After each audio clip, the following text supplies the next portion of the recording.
Hello friends, आज मैं आपके साथ इकोनॉमिक्स का एक और टॉपिक लेके आया हूँ और टॉपिक का नाम है preferred habitat theory of term structure of interest rates. तो term structure of interest rates के बाकी सारे के सारे टॉपिक आपको इस वीडियो के डिस्क्रिप्शन में मिल जाएंगे। नंबर वाइज पढ़ेंगे तो अच्छे से समझ आएंगे। ठीक है, तो शुरू करते हैं। जिस हिसाब से अपने पेपर में अटैम्प्ट करना है उसी हिसाब से मैंने ये लिखी हुई है। तो चलिए, मॉडिग्लियानी एंड आर सच प्रोनाउंसिएशन अलग अलग हो सकती है, have propounded the preferred habitat theory of term structure of interest rates. तो मॉडिग्लियानी एंड आर सच, इन्होंने ये थ्योरी दी थी। ये थ्योरी किस पे डिपेंड करती है? It combines the main features of both expectations and segmented market theories. तो ये थ्योरी जो एक्सपेक्टेशंस थ्योरी है जो मैंने पहले डिस्कस की थी, और सेगमेंटेड मार्केट थ्योरी जो मैंने पहले डिस्कस की हुई है, इन दोनों को मिला के बनी है। तो आपको वो पढ़नी ज़रूरी है। ठीक है, according to this theory investors लिखना था यहाँ पे, रुको 2 minute. Investors have a preference for securities of a given term and they want to choose them according to their expected yield. Very important. जो investors हैं उनकी preference होगी कि उनको कौन सी securities खरीदनी है, कितने given time के लिए खरीदनी है, और वो वही choose करेंगे जो उनको ज़्यादा expected yield देगा। जो उनकी expectations है उनके हिसाब से ये theory काम करेगी। ठीक है, but they will be willing to purchase securities of some other term by substituting them for securities of a preferred term. Very important कि जो उनको वो एक सिक्योरिटीज़ को बेच के कोई और टर्म की सिक्योरिटीज़ भी सब्सिट्यूट कर सकते हैं जो उनको प्रेफर्ड टर्म के लिए लगेगी। मतलब अगर उनको लग रहा है कि शॉर्ट टर्म के लिए ज़्यादा पैसा आ रहा है वो शॉर्ट टर्म में चले जाएंगे, उनको लग रहा है लॉन्ग टर्म के लिए आ रहा है वो लॉन्ग टर्म में चले जाएंगे। They will do so if they are compensated by the term premium. ठीक है, अगर उनको कहीं प्रीमियम दिख रहा है कि वहाँ ज़्यादा पैसा मिल रहा है, वहाँ ज़्यादा बन जाएगा हमारा, तो वो शिफ्ट कर जाएंगे। The term premium is a compensation और an additional yield which induces investors to purchase securities with a different term to maturity than their preferred term. तो अगर उनकी जो preferred term है उससे हट के उनको कोई और जगह पे उनके bonds या securities खरीदवानी है, तो अगर उनको प्रीमियम दिख रहा है तभी वो जाएंगे। सिंपल सी बात है कि अगर आपको लग रहा है कि मेरा रिटर्न यहाँ ज़्यादा बन रहा है या मुझे यहाँ से प्रीमियम ज़्यादा मिल जाएगा, तो आप वहाँ पे शिफ्ट हो जाओगे, अपनी प्रेफरेंस को भी थोड़ी देर के लिए साइड रख लोगे। अब इस थ्योरी की एजम्पशंस क्या हैं? आप चाहें तो एक एक लाइन में लिख सकते हैं, आप चाहें तो 1-2 लाइन लिख सकते हैं। मुझे थोड़ा ज़्यादा एक्सप्लेन करनी थी ताकि आपको एजम्पशन समझ आ जाए, इसलिए मैंने 2-3 लाइनें लिखी हैं। अब ये 4-5 लाइनें नहीं है, 2-3 लाइनें हैं, क्योंकि मेरी हैंडराइटिंग थोड़ी बड़ी बड़ी है। तो जब आप अपनी कॉपी में लिखोगे या पेपर में लिखोगे, ये 2 लाइनें बन जाएंगी। तो पहली एजम्पशन है, investors have preferred maturity ranges. Very important. Investors such as individual investors या इंस्टीट्यूशंस या banks have specific preferences for holding bonds of certain maturities based on their investment goals, liquidity needs और risk tolerance. जो भी उनकी investment की preference होगी वो किस पे डिपेंड करेगी? वो डिपेंड करेगी कि उनके इन्वेस्टमेंट के गोल्स क्या हैं, उनको कितने रिटर्न्स चाहिए, उनकी लिक्विडिटी की नीड्स क्या हैं ताकि अचानक से वो बाय सेल कर सकें, और उनकी रिस्क की टॉलरेंस क्या है। इन सब चीज़ों पे डिपेंड करता है कि इन्वेस्टर्स क्या प्रेफर करते हैं। फॉर एग्जाम्पल, पेंशन फंड्स में prefer long term bonds to match their long term liabilities. जो पेंशन फंड्स हैं वो लॉन्ग टर्म बॉन्ड्स में इन्वेस्ट करेंगे। म्यूचुअल फंड्स शॉर्ट टर्म के लिए भी इन्वेस्ट कर सकते हैं, लॉन्ग टर्म के लिए भी कर सकते हैं, डिपेंड करता है कि वो क्या रिटर्न कमाना चाहते हैं। Next, risk aversion. Very important. Investors are generally risk averse and prefer to hold bonds with maturities that align with their investment horizon. वो रिस्क को अवॉइड करना चाहेंगे, रिस्क एवर्स होंगे, और वो उन्हीं बॉन्ड्स पे पैसा लगाएंगे जहाँ पे जो उनकी जो क्या कहते हैं इन्वेस्टमेंट हॉरिजॉन है, जो उनके मकसद हैं वो पूरे हो रहे हैं। अगर वो उनका मकसद मेनली क्या है, अपने पैसे को बचाना, रिस्क को अवॉइड करना, तो वो लॉन्ग टर्म के लिए पैसा ज़्यादा लगाएंगे। अगर लॉन्ग टर्म में उनका पैसा बचता है, तो बचता है इन द सेंस कि लॉन्ग टर्म में उनका पैसा कहीं मतलब शॉर्ट टर्म की तरह फ्लक्चुएट ना करे। ठीक है, deviating from their preferred habitat exposes them to risk such as interest rate risk या री इन्वेस्टमेंट रिस्क। अगर वो अपनी प्रेफर्ड हैबिटेट से अलग जाते हैं तो वो एक्सपोज हो जाएंगे रिस्क से। जो रिस्क कितने टाइप के हैं? इंटरेस्ट रेट रिस्क है और री इन्वेस्टमेंट रिस्क है। इसको मैंने पिछली वीडियो में समझाया था ये क्या रिस्क होते हैं। ठीक है, तो सिंपल वर्ड्स में वो रिस्क एवर्टर है, वो जो सोचते हैं, उनकी जो एक्सपेक्टेशंस हैं और रिस्क को अवॉइड करने के लिए वो सारे कदम लेंगे, और अगर वो उन कदमों से हट गए, उन्होंने अपने डिसीजंस को चेंज कर लिया, तो उनको कई टाइप के रिस्क फेस करने पड़ेंगे। थर्ड आ जाता है risk premium for deviating from preferred habitat. अगर उन्होंने जो सोचा हुआ है, अगर उनसे उनको हटाना है, कुछ और जगह उनके पैसे लगवाने हैं, तो उनको प्रीमियम देना पड़ेगा। Investors will only deviate from their preferred maturity range if they are offered a sufficient risk premium that is additional yield to compensate for increased risk or convenience of holding bonds outside their preferred habitat. अगर उन्होंने जो सोचा हुआ है कि हमने इतने time के लिए पैसे लगाने हैं और यहाँ पे लगाने हैं, तो उनका प्रेफर्ड हैबिटेट तो वही हो गया, बट अगर उनको हिलाना है कि कहीं और उनके पैसे लगवाएं तो उनको एडिशनल प्रीमियम तो देना ही पड़ेगा ना. Next, market segmentation with flexibility. While investors have preferred habitats, the theory assumes that the markets are not completely segmented. Markets जो है सेगमेंटेड नहीं है कि शॉर्ट टर्म के लिए अलग, लॉन्ग टर्म के लिए अलग, ऐसा सेगमेंटेड नहीं है मार्केट, अलग अलग नहीं है. Investors are willing to move across maturities if the compensation that is risk premium is attractive enough. तो लोग शॉर्ट टर्म से लॉन्ग टर्म, लॉन्ग टर्म से शॉर्ट टर्म जा सकते हैं, इधर उधर इन्वेस्टमेंट्स को चेंज कर सकते हैं, अक्रॉस मार्केट्स मैच्योरिटीज़ खरीद बेच सकते हैं अगर उनको कंपनसेशन मिला या रिस्क प्रीमियम मिला. तो अगर उनको रिस्क प्रीमियम मिल रहा है तो मतलब उनको ओवर एंड अबव कुछ मिल रहा है, तो वो शॉर्ट टर्म को बेच के कभी लॉन्ग टर्म लेंगे, लॉन्ग टर्म को बेच के कभी शॉर्ट टर्म बॉन्ड्स लेंगे. Next, expectations of future interest rates. Like the expectations hypothesis या theory and the preferred habitat theory assumes that investors form expectations about future interest rates. तो basically ये दोनों theories ये कहती हैं कि जो इन्वेस्टर्स हैं उनकी कुछ एक्सपेक्टेशंस होती हैं कि फ्यूचर में इतना इंटरेस्ट रेट रहेगा. However it adds that these expectations are influenced by risk premiums required to induce investors to move away from their preferred habitat. अगर उनको preferred habitat से अलग करना है तो उनको कोई ना कोई रिस्क प्रीमियम देना पड़ेगा ताकि जो वो नॉर्मल सोच रखते हैं कि मैं यहाँ पे पैसे लगाऊंगा, इतने टाइम के लिए लगाऊंगा, उनसे उनको हटाया जा सके. ठीक है, तो वही बात है कि एक्सपेक्टेशंस होती हैं कुछ फ्यूचर इंटरेस्ट रेट्स की, और कुछ प्रीमियम जो हैं हम उनको देंगे, रिस्क प्रीमियम देंगे ताकि वो थोड़ा उनके जो इन्वेस्टमेंट डिसीजन है वो चेंज हो सके. Next, supply and demand dynamics. The term structure of interest rates is influenced by the supply and demand for bonds of different maturities. Different maturities short term में भी demand supply पे depend करता है, long term पे भी demand supply पे depend करता है. If there is an imbalance, that is excess supply of long-term bonds, risk premium will adjust to attract investors from other maturity segment. अगर excess supply होगी, excess demand होगी, demand supply में change होगी, तो ये जो expectations हैं ये भी change हो जाएंगी और उस हिसाब से जो bond की जो demand supply है वो भी change हो जाएगी. समझ गए बात? तो overall ये कहना चाहते हैं कि अगर आपको हटाना है अपने रास्ते से, आपने जो पैसे लगाए हुए हैं लॉन्ग टर्म के लिए, शॉर्ट टर्म के लिए, कहीं भी लगाए हुए हैं, अगर आपको उससे हटाना है और दूसरी जगह पैसा आपका लगवाना है तो आपको एक रिस्क प्रीमियम देना पड़ेगा. ठीक है, देना पड़ेगा मतलब आपको देंगे मार्केट्स ऑफर करेंगे तभी तो आप चेंज करोगे ना. No arbitrage opportunities. Very important. The theory assumes that arbitrage opportunities are limited because investors require risk premiums to shift habitats, preventing perfect alignment of yields across maturities. तो आपको investors को risk premium देना पड़ेगा ताकि वो अपने habitat को change कर पाए. हैबिटेट मतलब जो उनकी आदतें हैं कि यहाँ पे पैसा लगाना, इतना लगाना, उनको थोड़ा हट के दिखाओगे, थोड़ा प्रीमियम ज़्यादा दोगे तभी तो वो शिफ्ट मारेंगे ना.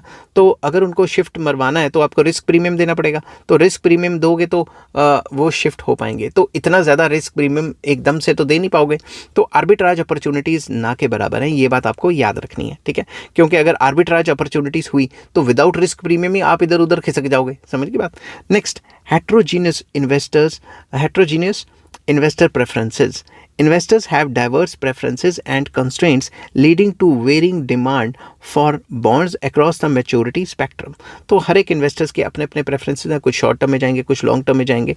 तो जो प्रेफरेंस है उसके हिसाब से वो इन्वेस्ट करेंगे पैसा. This heterogeneity contributes to the shape of yield curve. ये जो हेट्रोजिनिटी है इसी की वजह से जो यील्ड कर्व है उसको भी काफ़ी ज़्यादा असर पड़ता है, शेप उस पर भी डिपेंड करती है. Next, liquidity considerations.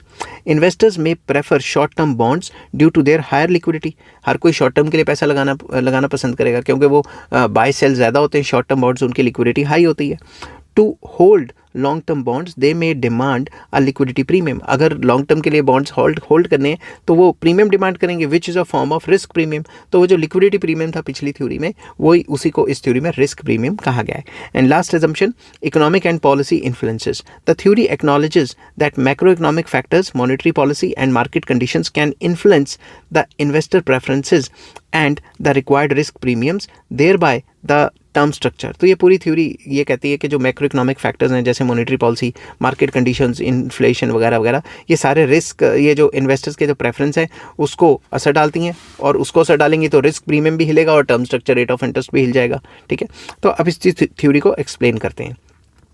According to this theory, different investors have different habitats, that is short-term security habitat और लॉन्ग टर्म सिक्योरिटी हैबिटेट। हर एक इन्वेस्टर्स के अपने अपने हैबिटेट हैं, अपनी अपनी आदतें कह लो या अपनी अपनी प्रेफरेंसेस कह लो। कुछ शॉर्ट टर्म में लगाएंगे, कुछ लॉन्ग टर्म सिक्योरिटीज़ में पैसा लगाएंगे। Suppose an investor has an period habitat which means that he has funds which he does not need for n periods and keeps them invested in securities for n periods। मान लो कोई भी एक investor है, उसका n period habitat है, मतलब उसको n period तक पैसे नहीं चाहिए, तो उसने n पीरियड तक पैसे जो हैं एक सिक्योरिटी में इन्वेस्ट करके रख लिए।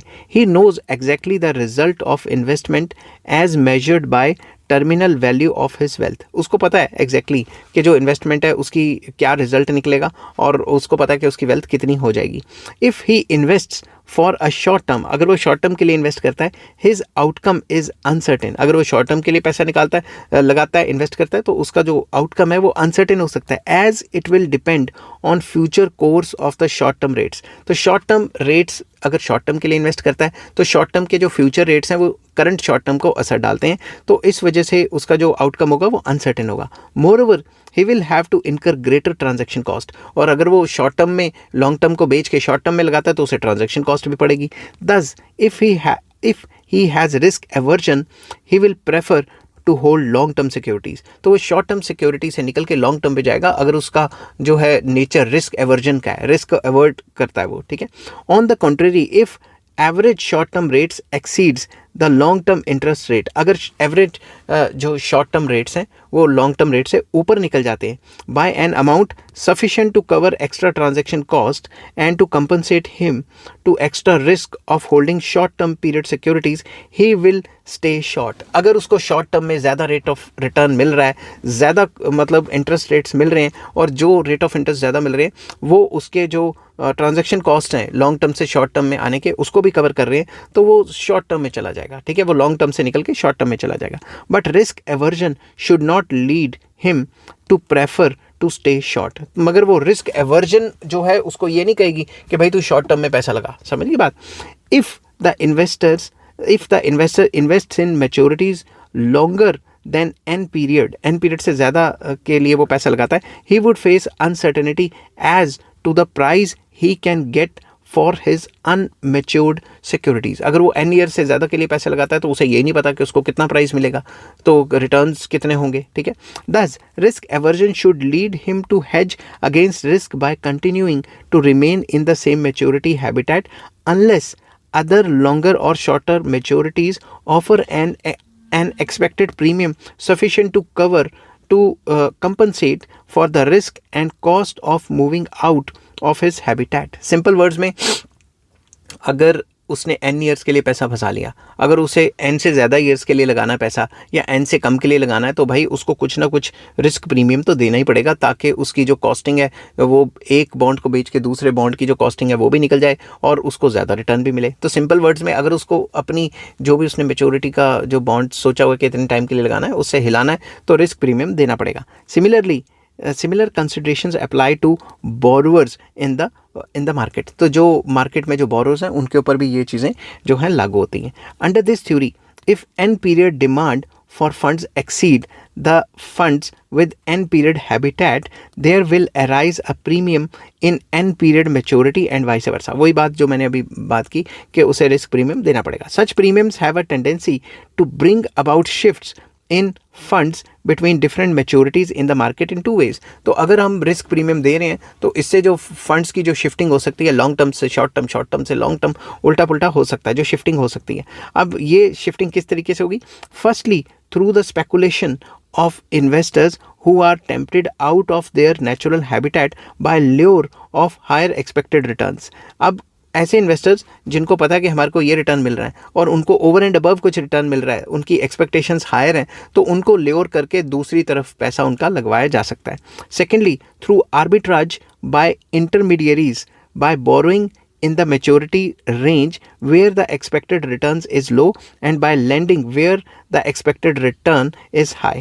तो आर्बिट्राज भी कर सकते हैं, वहाँ से पैसे बोरो करें जहाँ पे सस्ता है और वहाँ पे पैसे लगाएं जहाँ पे महंगा है। तो कई लोग क्या करते हैं, कई लोगों का काम ही यही है। आप अगर देखोगे, मैं आपको एक एग्जांपल देता हूँ, आर्बिट्राज टाइप की एक एग्जांपल देता हूँ। मान लो मैंने शेयर मार्केट गिर गई, एग्जांपल दे रहा हूँ, ये इस थ्योरी से इतना रिलेटेड नहीं है।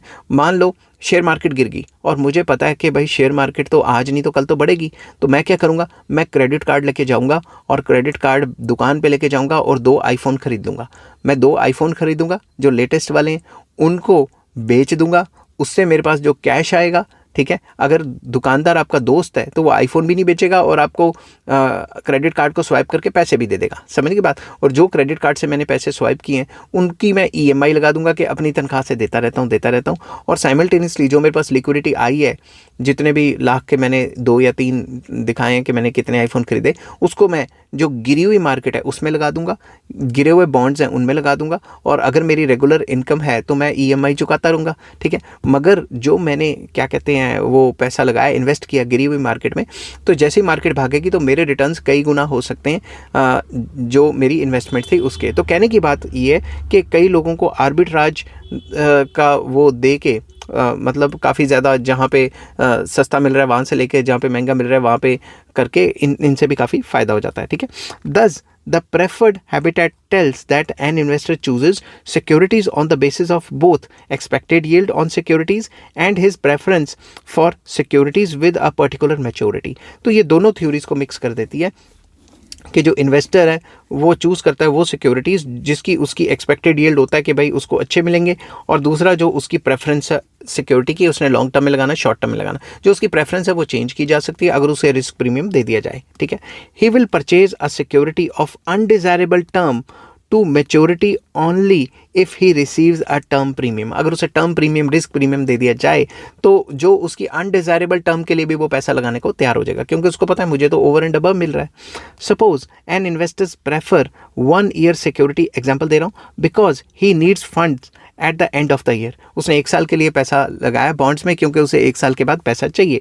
ही purchases a 2 year security and sells it at the end of 1 year before its maturity, he incurs a risk. अगर वो 2 साल के लिए खरीदे और उसे 1 साल के बाद बेच दे तो उसको तो रिस्क रहेगा। If the interest rate rises during this period, he will be forced to sell the security at a lower price because security prices and interest rates are inversely related.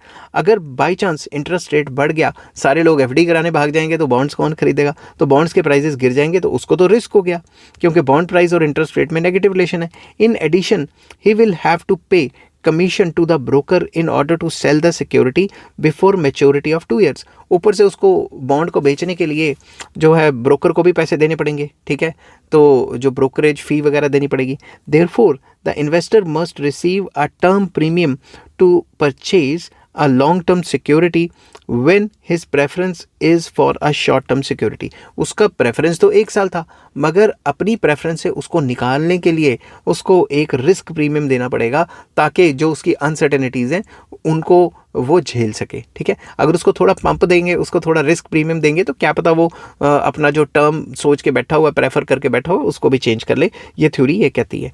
The preferred habitat theory explains the shapes of yield curve in a better way than the expectations hypothesis and the segmented market hypothesis. तो ये जो theory है ये yield curve को बाकी दोनों theory से अच्छे तरीके से समझाती है।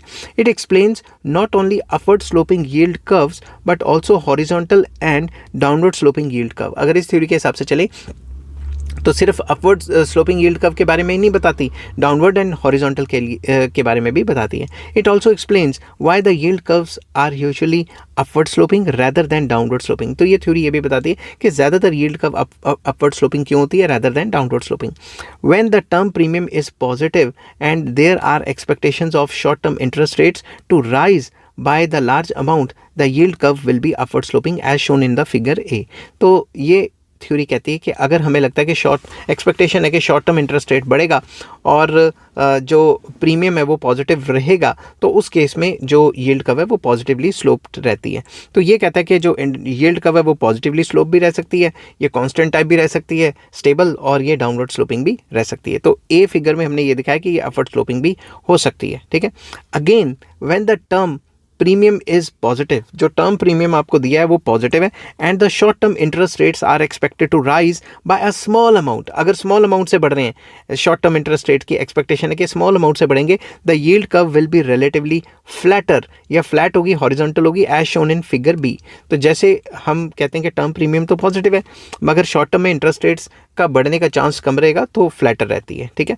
तो दूसरी तरफ if the term premium is positive and the short term interest rates are expected to fall considerably, the yield curve will be downward sloping. अगर टर्म प्रीमियम पॉजिटिव है और इंटरेस्ट रेट्स आपको लगता है कि शॉर्ट टर्म में गिरेंगे, expect करते हो, तो उस केस में ये जो यील्ड कर्व है वो डाउनवर्ड स्लोपिंग होती है, जो सी फिगर बता रही है, ठीक है। अब if however the short term interest rates are expected to remain constant, अगर short term interest rate constant करते हैं और fall a little, हल्के से गिरते हैं, the yield curve will slope upward on account of the term premium, क्योंकि term premium तो मिल ही रहा है ना, risk premium तो मिल ही रहा है, उसके लिए थोड़ा सा upward sloping होगी, मगर slope थोड़ी मतलब उतनी ज़्यादा नहीं होगी, ठीक है, upward sloping की। अब जैसे कि हर एक थ्योरी के क्रिटिसिज्म होते हैं, इसके भी कुछ क्रिटिसिज्म है। While this theory offers a more nuanced view that the pure expectations hypothesis, it has several limitations and criticism that undermine its explanatory power and practical applicability. Simple words में ये लिख देना कि भाई जैसे कि बाकी थ्योरी की भी क्रिटिसिज्म होती है, हर एक थ्योरी का कुछ पॉजिटिव नेगेटिव होता है, तो इस थ्योरी के भी कुछ क्रिटिसिज्म हैं, ठीक है। तो फर्स्ट आ जाता है lack of empirical support, very important. One of the primary criticism of preferred habitat theory is the lack of robust empirical evidence to support its claims. जो भी ये क्लेम करती है थ्योरी, उसके लिए एम्पेरिकल एविडेंस इतने तेज़ी से या इतने अच्छे से हमें प्रेजेंट नहीं कर पाते कि भाई एम्पेरिकल एविडेंस का मतलब होता है डाटा कलेक्ट करके जब इसको प्रूव करने लगते हैं तो हर जगह ये अप्लाई नहीं हो पाती। while the theory suggests that risk premiums should exist to incentivize the investors to move away from their preferred maturities, empirical studies have struggled to consistently identify these premiums in the yield curve। क्योंकि ये theory कहती है कि अगर आम बंदे को उसकी हैबिटेट से हटाना है, किसी और जगह पैसा लगाना है, तो रिस्क प्रीमियम देना पड़ेगा, मगर जब एम्पिरिकल एविडेंस इकट्ठा करने जाते हैं तो वो उतना ज़्यादा उसको सपोर्ट नहीं करता। The observe term structure often does not align with the predictions of the preferred theory, particularly during periods of economic stability और when market conditions are not volatile. तो जब भी मार्केट कंडीशंस वॉलेटाइल नहीं होती या फिर जो इकोनॉमिक स्टेबिलिटी होती है, तब ये थ्योरी उतनी अच्छे से काम नहीं करती, ठीक है। नेक्स्ट आ जाता है ambiguity in defining risk premium. कितना रिस्क प्रीमियम होगा वो तो पता ही नहीं। Preferred habitat theory relies heavily on the concept of risk premiums to explain deviations from preferred habitat. तो प्रेफर्ड हैबिटेट से डेविएट करना है तो रिस्क प्रीमियम देना पड़ेगा। However the theory does not provide a clear और quantifiable framework for determining the size और nature of these premiums. कितना रखना है प्रीमियम ये तो बताया ही नहीं। This ambiguity makes it difficult to test the theory rigorously और apply it in practical financial modelling. तो फिर अगर प्रैक्टिकली इसको कहीं अप्लाई करना है, फाइनेंशियल मॉडल बनाना है, मैथमेटिकली प्रूव करना है, तो कैसे बताएंगे? बता ही नहीं पाएंगे, क्योंकि इसने क्वांटिफाई नहीं किया कि कितना प्रीमियम होना चाहिए। Without a precise mechanism to measure risk premiums, preferred habitat theory remains more of a conceptual framework than a predictive tool। अगर precisely बताया नहीं होगा कि कितना risk premium है, तो ये तो conceptual theory रहेगी, इसको implement कैसे कर पाएंगे और इसको practically use कैसे कर पाएंगे, ये नहीं बताया गया। Third, over emphasis on investor preferences. Investors के प्रेफरेंसेस पे ओवर एम्फेसाइज किया इस थ्योरी ने। The theory assumes that investor preferences for specific maturities are rigid and that these preferences drive the term structure। कि जो भी आपने प्रेफर कर लिया, जो भी इन्वेस्टर्स की प्रेफरेंस है वो रिजिड रहती हैं और वो इतनी आसानी से चेंज नहीं करेगा, और उसकी प्रेफरेंसेस पे भी टर्म स्ट्रक्चर डिपेंड करता है। However in reality, investor behavior is influenced by a wide range of factors including macroeconomic conditions, monetary policy, market liquidity, etc। मगर जो इन्वेस्टर्स हैं उनकी जो प्रेफरेंस है वो और भी मैक्रो इकोनॉमिक फैक्टर्स पे डिपेंड करती हैं, जो मैंने डिस्कस कहा। सिर्फ वो उतना ज़्यादा रिजिड नहीं है कि एक बार जो उसने प्रेफर कर लिया। Preferred habitat theory under estimates the role of these external factors which can lead to significant shift in the yield curve independent of investor habitat preferences. तो इन्वेस्टर हैबिटेट प्रेफरेंसेस के अलावा कोई और फैक्टर भी तो है जो चेंज कर सकता है उसकी यील्ड कर्व को, शिफ्ट कर सकता है ऊपर नीचे, वो चीज़ इस थ्योरी ने नहीं बताई। फोर्थ पॉइंट आ जाता है neglect of supply side factors. Preferred habitat theory focuses almost exclusively on demand side of the bond market, that is investor preferences, while largely ignoring the supply side dynamics। तो ये सिर्फ ये कह रहा है कि जो इन्वेस्टर है वो पैसा लगाएगा, डिमांड करेगा बॉन्ड्स की, सप्लाई साइड कौन कर रहा है वो तो बताया ही नहीं, ठीक है। The issuance of the bonds of government corporations and other entities can significantly impact the term structure of interest rate। अगर सप्लाई साइड में गवर्नमेंट सप्लाई कर देती है बॉन्ड्स की, या कॉर्पोरेशंस कर लेते हैं, या अदर एंटिटीज़ करती हैं, तो वो भी इंटरेस्ट रेट्स को काफ़ी ज़्यादा असर करेगा, वो चीज़ तो बताई नहीं। For example, a large supply of long term bonds may drive up long term yields regardless of large regardless of the investors preferences. तो इन्वेस्टर प्रेफरेंसेस ही जो हैं वो सिर्फ इंटरेस्ट रेट को डिटर्मिन नहीं करती। अगर बॉन्ड्स की सप्लाई काफ़ी ज़्यादा हो गई या कोई और फैक्टर हो गए, कोई अदर फैक्टर्स भी हो सकते हैं, ज़रूरी नहीं है, वो भी असर डालेंगे, ठीक है। Preferred habitat theory does not adequately account for the supply side influences। तो जो सप्लाई साइड के इन्फ्लुएंसेस हैं, सप्लाई साइड को वो कंसिडर नहीं करती, सिर्फ डिमांड साइड की बात करती है, ठीक है। नेक्स्ट आ जाता है inability to explain short term fluctuations. Preferred habitat theory struggles to explain short-term fluctuations in the yield curve, particularly during the periods of financial stress या डिप्रेशन आ गया या कोई रिसेशन आ गया, और rapid changes in monetary policy. तो short term में जो interest rates में जो फ्लक्चुएशंस होते हैं उनको ये एक्सप्लेन नहीं कर पाती। For instance, during the 2008 financial crisis the yield curve exhibits dramatic shifts that are driven more by liquidity concerns and the central bank interventions than the investor habitat preferences। जो 2008 में जो फाइनेंशियल मार्केट में crisis आए थे वो central bank intervention की वजह से, और भी कई वजह हैं, लिक्विडिटी क्रंच आ गया था उस वजह से आए थे, बजाय कि इसके कि जो इन्वेस्टर का जो हैबिटेट प्रेफरेंस है उसकी वजह से आए थे, ठीक है। उसकी वजह से कम आए थे और बाकी वजह से बहुत ज़्यादा आए थे। Preferred habitat theory does not provide a satisfactory explanation for such phenomena. तो एकदम से रिसेशन आ गया या मॉनेटरी पॉलिसी चेंजेस आ जाए, इकोनॉमिक अनस्टेबिलिटी आ जाए, तो उस जो फिनोमेना को एक्सप्लेन नहीं कर पाती। नेक्स्ट है competing theories offer better explanation. जो उसकी कंपीटिंग थ्योरीज हैं वो उससे ज़्यादा एक्सप्लेन कर पा रही हैं अच्छे से सिचुएशंस को। Competing theories such as liquidity premium theory and the market segmentation theory offer more compelling explanation for certain aspects of the term structure। तो ये जो liquidity premium theory है, market segmentation theory है, वो कुछ aspects को अच्छे से explain कर पा रही है, मगर ये theory उतने अच्छे से explain नहीं कर पा रही। For example, the liquidity premium theory which posits that investors demand a premium for holding long-term bonds due to their higher risk aligns more closely with observed market behavior। तो जो liquidity premium theory है वो कहती है कि long term के लिए अगर इन्वेस्टर्स को एनकरेज करना है तो उसको कुछ ना कुछ प्रीमियम देना पड़ेगा। तो ये रियलिस्टिक सिचुएशन लगती है, बजाय इसके कि आप शॉर्ट टर्म से लॉन्ग टर्म करो तो भी प्रीमियम दो, लॉन्ग टर्म से शॉर्ट टर्म करो तो भी प्रीमियम दो। Similarly the market segmentation theory provides a clearer explanation for why certain segments of the yield curve may behave independently of the others। तो जो मार्केट सेगमेंटेशन थ्योरी है ये भी काफ़ी अच्छे से एक्सप्लेन करते हैं कि मार्केट सेगमेंटेड होती है, शॉर्ट टर्म के लिए अलग, लॉन्ग टर्म के लिए अलग, और उसके हिसाब से यील्ड कर्व रहती है, ऊपर नीचे होती है, ठीक है। नेक्स्ट आ जाता है dynamic market conditions। Financial markets are highly dynamic and investors' behavior is constantly evolving in response to new information, technological advancements and regulatory changes. तो आपको पता है जो फाइनेंशियल मार्केट्स है वो डायनेमिक होती हैं, टाइम टू टाइम चेंज होती रहती हैं, और जो इन्वेस्टर्स है उनका बिहेवियर भी जैसे जैसे उनको इन्फॉर्मेशन मिलेगी, न्यूज़ मिलेगी, टेक्नोलॉजिकल एडवांसमेंट्स होंगे, रेगुलेटरी चेंजेस, कोई सेंट्रल बैंक ने कुछ कर लिया, मॉनेटरी पॉलिसी आ गई, उसके हिसाब से चेंज होती रहेंगी।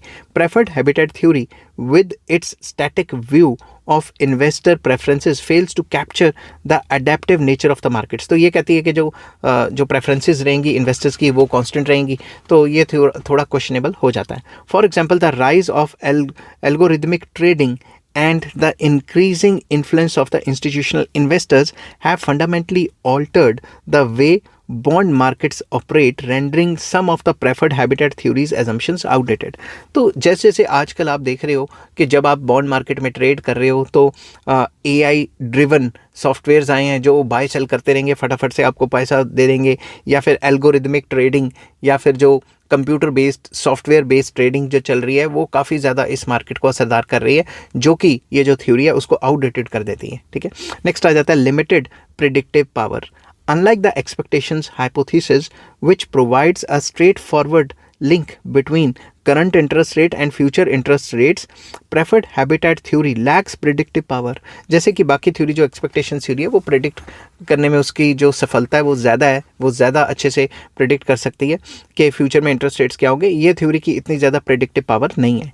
It's reliance on unobservable risk premiums and investor preferences makes it difficult to use the theory for forecasting interest rates or making investment decisions. तो इसकी जो पूरा का पूरा जोर है वो रिस्क प्रीमियम पे है, और रिस्क प्रीमियम को भी ये बताती नहीं है कि कितना होगा, तो उससे एक्सपेक्ट करना कि फ्यूचर में कितना रेट ऑफ इंटरेस्ट होगा ये सही बात नहीं है, ना ही एक्सपेक्ट कर पाएगी। This limits it's utility for policy makers, investors and financial analyst. तो इस वजह से ये जो फाइनेंशियल एनालिस्ट हैं या पॉलिसी मेकर्स, मतलब गवर्नमेंट के जो पॉलिसी मेकर्स हैं और जो बाकी जो इन्वेस्टर्स हैं वो इसको कम यूज़ करते हैं। ठीक है, अब कंक्लूड करते हैं।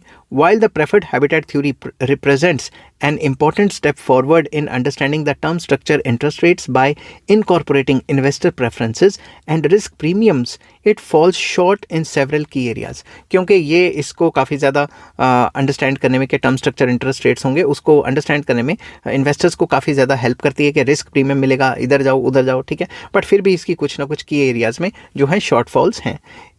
Its lack of empirical support, ambiguity in defining risk premium, and failure to account for dynamic market conditions and supply side dynamics significantly limit its explanatory power. इसकी जो explanatory power है थ्योरी की वो इसलिए भी कम हो जाती है क्योंकि empirical support नहीं है इसको, और रिस्क प्रीमियम कितना करना है वो नहीं बता पाती, और डायनेमिक सिचुएशन के चेंज होने से क्या होगा वो नहीं बता पाती। तो इस वजह से इसकी जो थ्योरी की जो इन्फ्लुएंस है, जो थ्योरी का जो असर है वो थोड़ा कम है। As a result, preferred habitat theory remains a useful but incomplete framework for understanding the complexities of the yield curve. एक यूजफुल तो है मगर incomplete वर्क है। आने वाली थ्योरीज जो हैं इसको और ज़्यादा बेटर बना सकती हैं, इसमें फर्दर रिफॉर्म्स लेके आ सकती हैं। तो ये थी आपकी पूरी की पूरी थ्योरी। आई होप ये वीडियो आपको पसंद आई होगी। अगर पसंद आती है तो please like, share and subscribe. इस टॉपिक के सारे जो लिंक्स हैं इस चैप्टर का नाम है term structure of interest rates, उसके सारे लिंक्स आपको इस वीडियो के डिस्क्रिप्शन में मिल जाएंगे। ठीक है, नेक्स्ट टॉपिक मैं आपके साथ डिस्कस करूंगा structure of interest rates in India. Till then take care, bye bye.